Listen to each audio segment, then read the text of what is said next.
Hi, my name is Annie and this is Unity Consciousness. Thank you so much for stopping by. I'd like to welcome our new subscribers and also thank those that are returning for this week's energy update.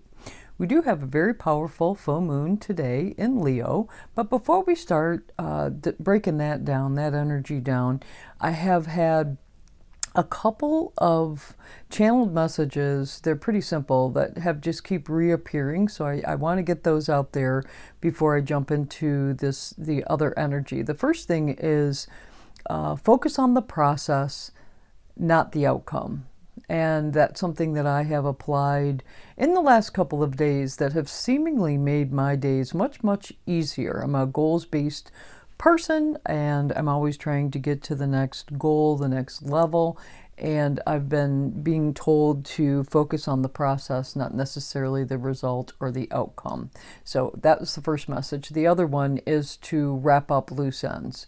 And that one is related to the full moon in Leo today. So let's jump right into that. I keep hearing it, and it's all about wrapping up loose ends, in my opinion.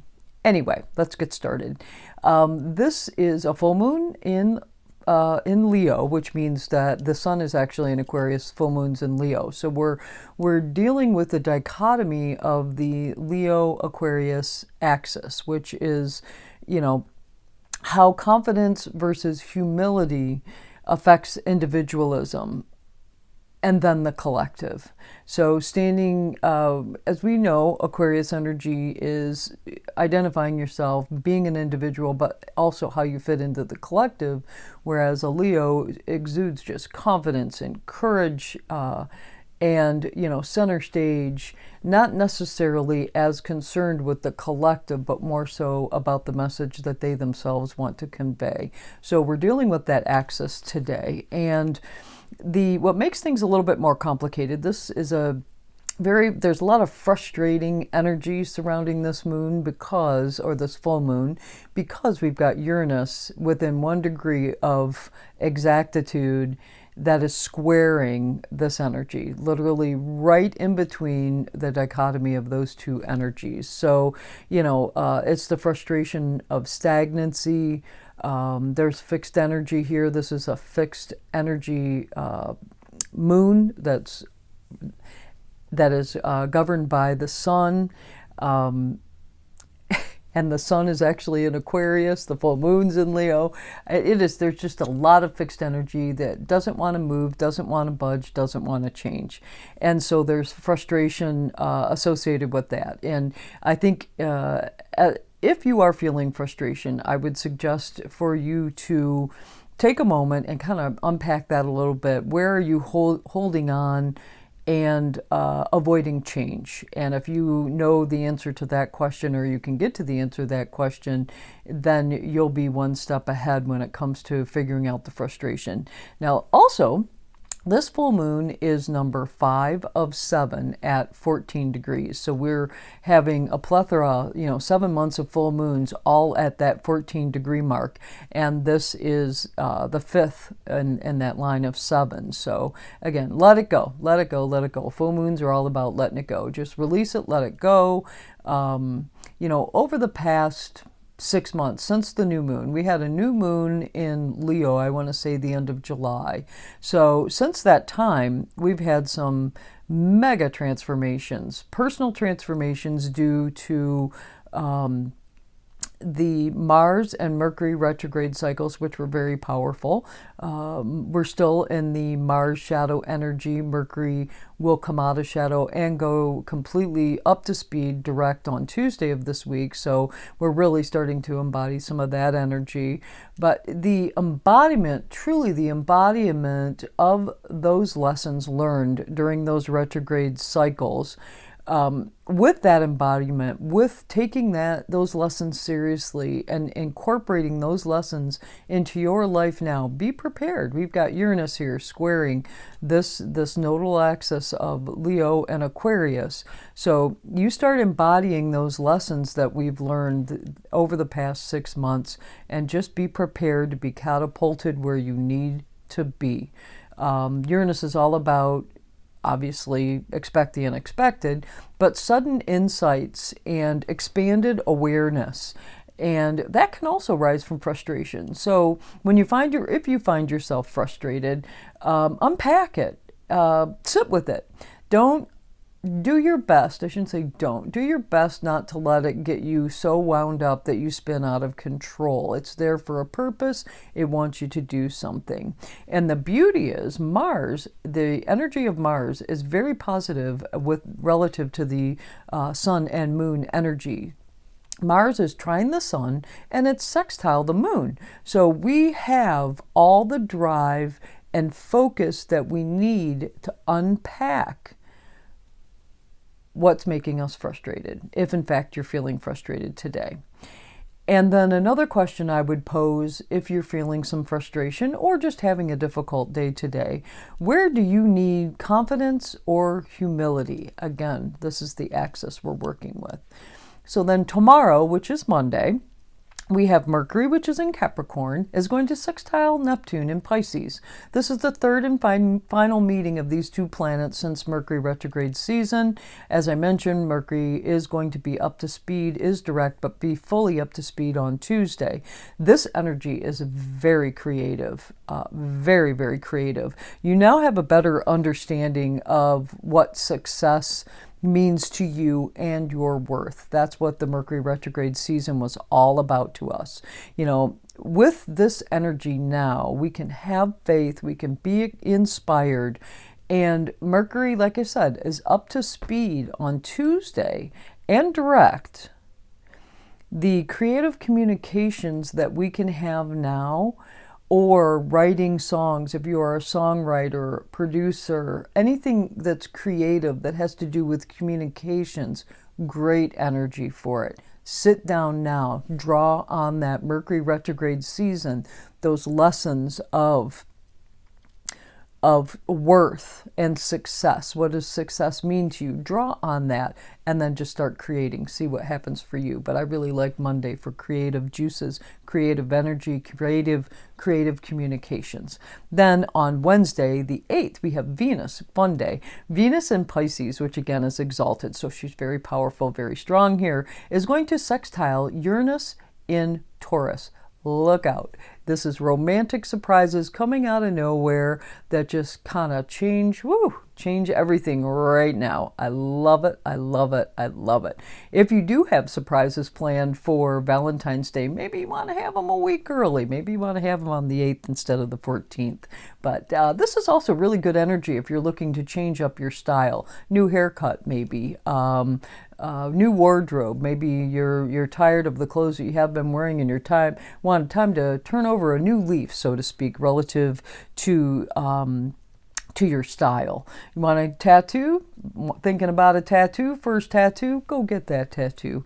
On Wednesday, again, really, really good energy. When you've got Venus and Uranus speaking in supreme harmony from a sextile, you got to do something to get the benefit. But I'm telling you, Uranus, boy, things can just change on a dime. Speaking of dimes, remember that Venus also rules money. So you might find $10 laying on the sidewalk. Who knows? Money surprises are prevalent too. You know, when Uranus is involved, it is all about also uniqueness, right? So celebrate your uniqueness. If there's something about you that is very unique, celebrate it. Whether that's the beauty, the style, your creativity, whatever makes you different, celebrate it. Your uniqueness can be celebrated in a way that takes you by big surprise too. So expect the unexpected. Again, I mentioned this in last week's video, but this week, again, we have Uranus is right out there. So expect the unexpected. You just really, truly never know. Then also on this day, later in the day, Mars, which is in Gemini, still in shadow, but gaining speed by the day and momentum, is going to sextile Chiron and Aries. And that energy is going to be with us for almost a week. I really do like this energy. It is, the act of acceptance, the act of acceptance is very healing. choosing to see your worthiness can be healing as well. We're coming off of that Mercury retrograde season, right? So I love this energy. That Mars and sextile Chiron is very healing. We now have the wherewithal to accept things, to integrate them, and to also heal from some of the things that we have had to face over the past couple of months. This full moon is also indicating what we need to drop. So then let's zoom forward to Friday now. I believe it's the 10th. Mercury is going to conjunct Pluto at anaretic degree of Capricorn. Anaretic degree just means near the end of the sign of Capricorn, so that energy is very profound. Whenever you're dealing with Pluto, you can always expect intensity. So this could be a very intense energy day. It's great for research. Mercury conjuncting Pluto is all about research, and Pluto and Capricorn is power dynamics. So if you need to do any research on power dynamics, this would be a great day for that. But it can also be a very humbling reality day, that's for sure. I want to be honest with you. Communications about power or control, specifically and especially top-down authority, which is what we've been seeing with Pluto in Capricorn and what's become very prevalent and prominent to us. You may be ready to have that conversation to break through the illusion of power relative to how that is in your life. I did have another channeling as I was writing down some notes for this session today, and for this day specifically, Mercury conjuncting Pluto, a message that came through very clear was the application of transformative communications. So the application of transformative communications. Great day for that on Friday. Then on Saturday, Mercury is going to enter Aquarius. I truly love this energy. I'm going to have a celebration. My goodness, Mercury has been in Capricorn for how long now? A retrograde cycle that taught us all about our self-worth and what does success mean to us. Well, now Mercury's going to enter Aquarius. So it's a very welcome change. We've had a rough couple months, there's no doubt about that, and it's now time for us to take a nice deep sigh of relief. Communications are lighter. They're more focused on the collective understanding of things, or with a greater depth of understanding, should I say, and intellectual perception, because Aquarius is very expansive thought processes. And when you've got Mercury moving into Aquarius, your ability to expand your perception of things is going to be just off the charts. And there can also be technological advances here. Mercury does rule technology, and technology blended with Aquarius is very evolutionary technological advances or awareness-based communications. So just fun stuff. I always enjoy Mercury in Aquarius season. So how can we wrap all this up? Let's see. So I guess the beginning of the week, we have some frustrations early, but we also have the tools to let go of what's not serving us, the creativity of Neptune to create the story, to shape the outcome to be something that we want it to be. We have the blessings of Venus that can come in an instant, because Venus and Uranus are having a very, very pleasant conversation. We can stand in our uniqueness, by the way, while we manage this energy, while we deal with those frustrations and drop the things that are no longer serving us. With Mars, we'll have the drive and energy to accept and heal the lessons from this Mercury retrograde season, from the Mars retrograde season.